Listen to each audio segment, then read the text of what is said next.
Hey friendo, Steve here. Guess who got a new lens for Amazon Prime Day? That's right, this guy did. Here, let me make this right. All right, so today I'm going to talk about All Elite Wrestling. This is going to be one of those kind of rambly videos where I talk about the current state of their creative. This has been kind of a thing that has been ongoing since their peak in late 2021. Of course, back then things were great. CM Punk showed up and Bryan Danielson showed up, and it seemed like, hey, we got a real alternative to the shitty WWE, because back then WWE was pretty shitty. And given that we're 5 years deep in AEW and they just signed this huge, more than $500 million television contract, and given that just a couple weeks ago, like a month ago, I was about to cut a video that said, hey, AEW has it figured out. AEW is no longer broken. In my estimation, I know plenty of people out there still enjoy AEW's product, and I'll be honest with you, I enjoy quite a lot of it. Sometimes you're going to have peaks and sometimes you're going to have valleys, and I understand that, but given that WrestleDream is right around the corner, I'll be doing my live reactions with Larson as usual over at the Going in Raw stuff. I thought it would be interesting to talk about just how difficult seemingly it is to book wrestling on a long-term basis. I'm talking about wrestling television, of course. I feel like over the past 6 months or so, AEW has actually they've turned a bit of a corner, right? In terms of finding out who they are, what they're about. I think when Tony Khan dropped two different phrases, mocked by a lot of people out there, but I kind of understood what he was doing. Number one, AEW is where the best wrestle, right? It's cheesy as hell, but I kind of got it. I was like, okay, so you guys are going after the Okadas and the Ospreys.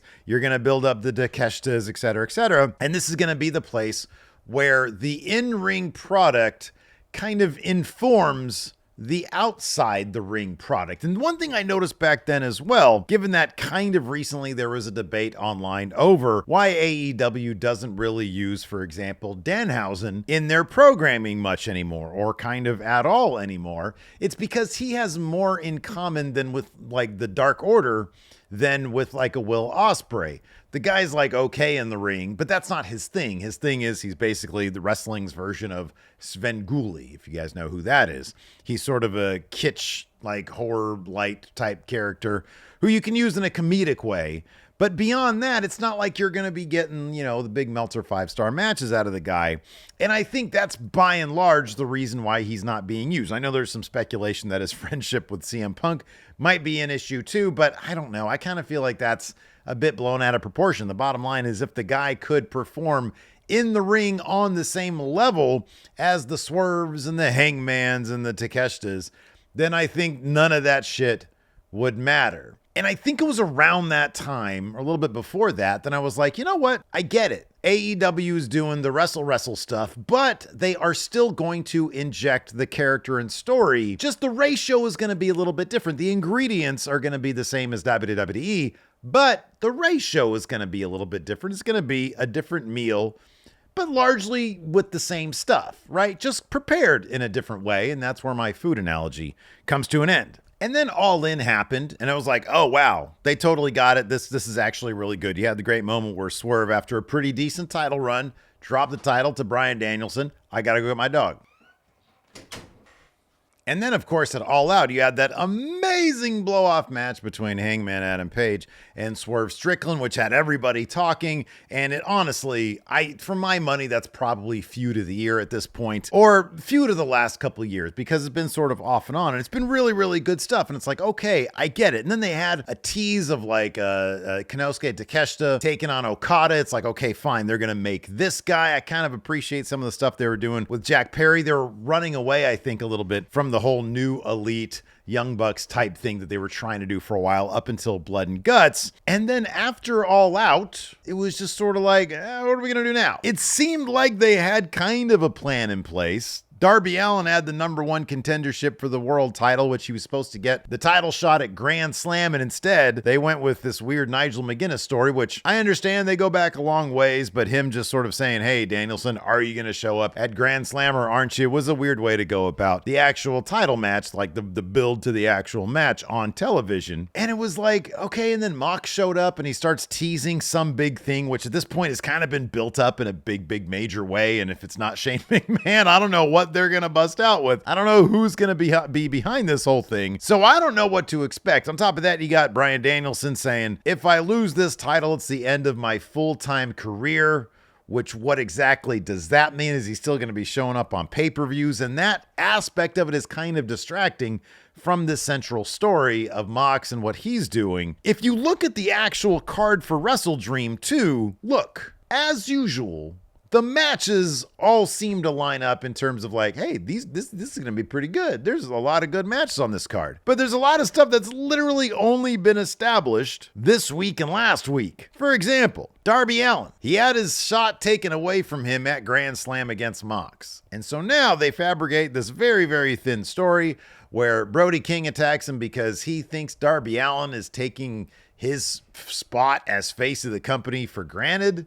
And that if he goes to Mount Everest, he might die there. And so he's going to beat him up, I guess. This is going to be one of those matches where Darby Allin gets beat up a lot. And then Brody King ends up getting hit with the coffin drop and takes the loss here. Maybe a couple because he's a big dude.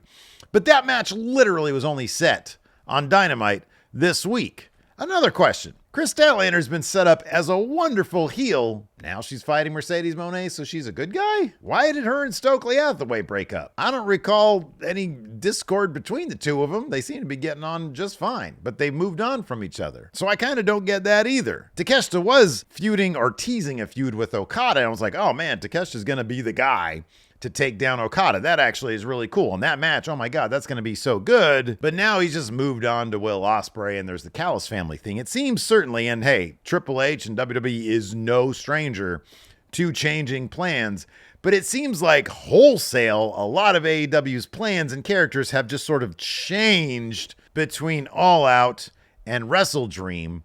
And it's a little bit jarring. And to me, it says this whole booking 5 hours a week of their main roster programming, that ain't easy. That's a tall task. Where are they going? What is the plan? And that's something that I'd love to see from AEW. Another match was just set up yesterday on Dynamite as well. Hologram versus Beast Mordos. Kind of don't care that that's just being set up because that's a match that I really want to see. Also, Jay White versus Adam Page. That was just set up last week. Willow versus Mariah May. That was set up this week. Private Party, after 5 years of neglect, are finally getting a title shot on pay-per-view against the Young Bucks, which is actually pretty cool. And you can argue the build for that one's a little bit longer. Jack Perry versus Shibata. That's just sort of out of nowhere as well. So yeah, man, I don't know. Either something huge happens at WrestleDream beyond what seems kind of obvious, Bobby Lashley showing up and beating up Swerve Strickland. I think that's going to happen. But something big's got to happen with the Shane McMahon stuff, and they need to stick to a plan. Get a plan and stick to it and see it through over a period of 3 to 4 months. Plan now for, Revolution. That's in 4 months. I feel like the Danielson title win probably threw some of their plans for a loop, or at least once he won the title, they had an idea for something big, this mock stuff, and a lot of other stuff got shifted over because of it. That's kind of my feeling on that. For example, Danielson and Okada had that match at whatever that last thing, that was Grand Slam. Was it Grand Slam? No, Nigel McGuinness was Grand Slam. It was the next week they did Okada versus, it was the 5th anniversary show. That's what it was. So they did that, and maybe Takeshita was supposed to have originally been taken on Okada at that thing. I don't know. And then they injected Ricochet. It's kind of all over the map. And that's sort of always been AEW's thing, is they didn't really go from pay-per-view to pay-per-view the same way that we've grown accustomed to the WWE way of doing things, which at its best, it can lead to some really compelling television. And at its worst, Vince McMahon in 2019 to whenever he got kicked out of the company. It's not easy to do, and I get that. I just hope whatever plans AEW has in place right now is something that they are going to follow through with until deep into the next year. Because that way, that's how you bring people in. Because this rating they did on Dynamite on Tuesday, granted it was a different night, but oh man, it was like the worst TV rating they've done in history, regardless of whether or not they were preempted. And it doesn't look very good for this brand new relationship between AEW and Warner Brothers. And I want the company to succeed. I want it to do well. Maybe, just maybe, everything they're doing right now is just phase one of a greater plan that they have. That's the optimist in me. hopefully, they understand what they're doing and they can get to a place that they're happy with, and it'll bring in more fans and everybody will be happy because everybody will be eating good, so to speak.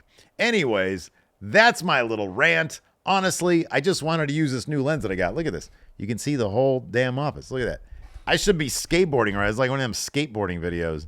Isn't this cool? Anyways, that's going to do it. Let me know what you guys think about the current state of AEW in the comments. Keep it civil. I don't need people being all weird and toxic in my comments. It's just going to get you banned from the channel. I see all the comments when they show up, and if I don't like them, I'm just like, okay, I'm just going to ban you from the channel. So you don't even know that you're not leaving comments unless you sign out and you check on it. Some of you might be banned and you're like, oh yeah, I've been leaving all these awesome comments. No, you're banned from the channel, but you don't know because you leave the comment and it makes you think that you left it.